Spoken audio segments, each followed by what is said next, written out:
Hello, all of you YouTubers. Now, today's first episode of the Highway Club, which was also known as Highways Around the World. This club is all about traveling places and signs to go to near and far. Now, today's topic we're talking about first is definitely I-95. So I think we should pull up right about here. Alright? Wikipedia is open, and let's read the good parts from down below. It all started in Miami, Florida, in the south of Holton, Maine, in the north. It's also located in the United States, and it spans 92 miles of Massachusetts along north and south axis. It's the first longest interstate on the highway behind I-90, which was the Massachusetts Turnpike. And 495, while I-95 is fourth longest north-south and sixth longest interstate highway in the U.S. because it connects to both sections. 495, you can probably see on the map right here, this first one from Rhode Island goes all the way to the first intersection of 495 in Mansfield, and 495 comes to an end up here, which was Amesbury and Salisbury, which is in the North Shore. Other facts that I want to talk about here is the southern terminus within the state of Attleboro, where 95 enters Pawtucket, Rhode Island, which was currently known as Route 1. The northern terminus of I-295 within Attleboro, 495 in Mansfield, and U.S. Route 1 in Sharon before arriving at the interchange with I-93 and Route 128 in Canton. At this interchange, I-95 is running concurrently with Route 1 and 128 along the Beltway, in the outskirts of Boston, while earlier plans called I-95 to run northeastward through Boston along with the Southwest Corridor, and a more northerly portion of Route 1 known as the Northeast Expressway. These plans were squashed due to fierce community opposition, such as Boston is one of the only two major East Coast cities that I-95 bypasses the other Washington, D.C. for some reason.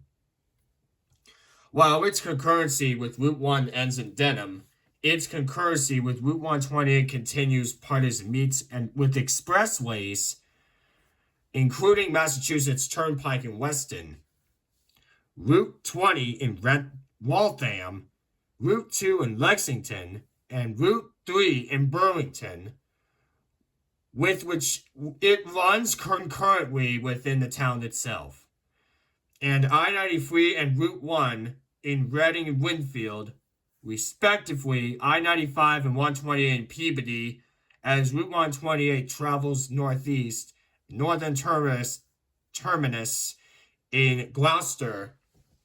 I-95 continues north and crosses Route 1 in Peabody, Danvers, and within Salisbury, which were the North Shore towns.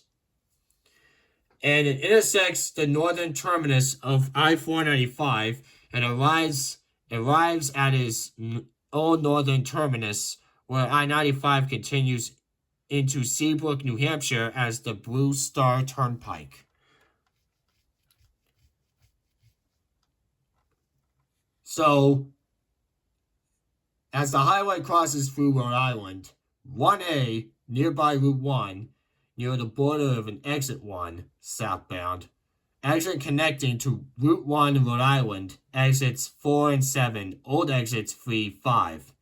Old exit 4, which was now exit 6, which was I-295.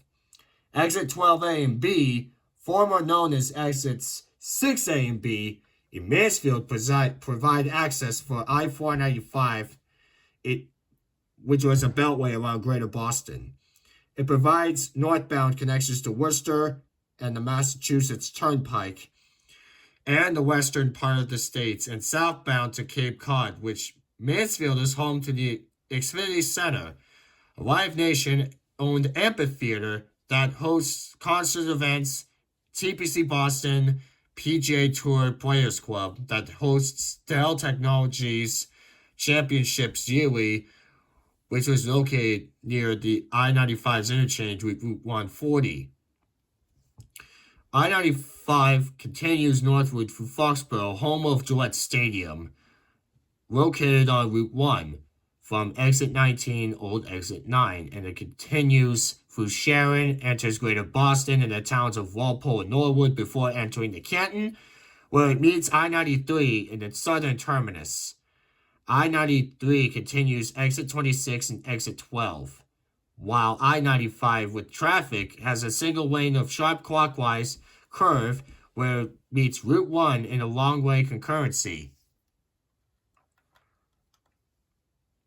Route 9 and the freeway widens 8 lanes throughout the exits that was from the streets of Needham and Route 16 in Wellesley.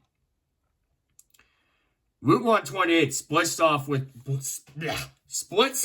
I-95 in 6 lanes and then 8 lanes in the partial interchange with Route 1.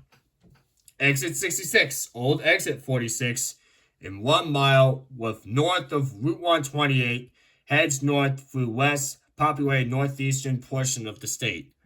The freeway serves the communities of Danvers, Boxford, Topsfield, Georgetown, Raleigh, Newbury, West Newbury, Newburyport, Amesbury, and Salisbury. Traffic. Destiny is generally low on 25-mile, 40-kilometer stretch of freeway. Density.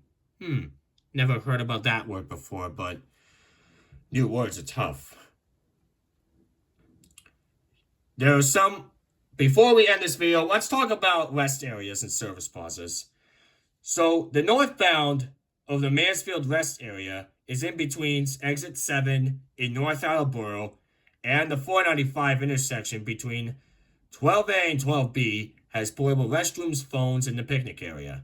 A parking area in North Attleboro is between exits 12A, 12B, and exit 7, which has a parking area and phones. Westwood area has a milepost, which has restrooms, phones, a picnic area. Dedham also has a truck turnout. Newton has a service plaza. Same goes with Lexington. And there's the Massachusetts Visitor Center in the North Shore. And here's the picture of what Boston really looks like on 95. Like, that one on top goes to Lowell. That one goes to Worcester. Down to Providence, Rhode Island. Up here goes to Portsmouth, New Hampshire. Man, that is very sick. Plymouth County is like right around there. And Norfolk County, as you can probably see, it's like right around the corner from there. But you cannot see Bristol or anywhere of the county. Like, you can see Suffolk County, but no find to see of Bristol and, most importantly, Dukes County. So, that's the video for today. And be sure to like it on the channel as we tune in the Highway Club episode. This is Colin Degman saying, sign you off.